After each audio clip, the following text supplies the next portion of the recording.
And as the debate over masks in schools continue, many parents have chosen to homeschool their kids and avoid the controversy altogether. But questions remain about how to properly homeschool kids and whether or not it's for everyone. Well, homeschooling growth is off the charts. When everybody was sent home as schools shut down, everybody was homeschooling, and we saw a dramatic increase in the last school year. We all wondered whether that would continue, and I think we have the answer. Homeschooling is continuing to grow at levels we've never seen before. Michael Donnelly is the Director of Global Outreach for the Homeschool Legal Defense Association, or HSLDA.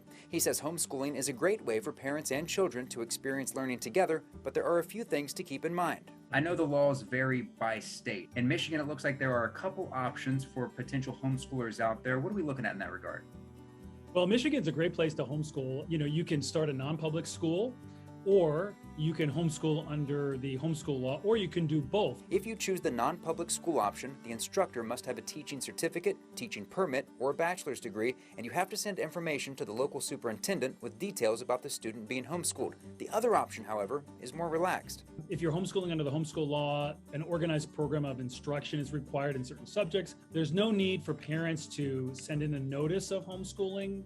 This is the option chosen by the vast majority of Michigan homeschoolers, like Diane Heyman, who's been homeschooling her kids for nearly 20 years. As I started doing the homeschooling, I just really fell in love with the flexibility and the ability to follow my kids at their own speed, whether that's going ahead in some subjects or working longer on some of the other subjects. I could just personalize their education. Her advice to those thinking about homeschooling: set goals as a family, then determine the best ways to meet those goals. For this proud mom and her family, it was a no-brainer. I love homeschooling. Yeah, it's not for everybody, and there's nothing against public schools, but I've loved the freedom and the flexibility that it's given us as a family.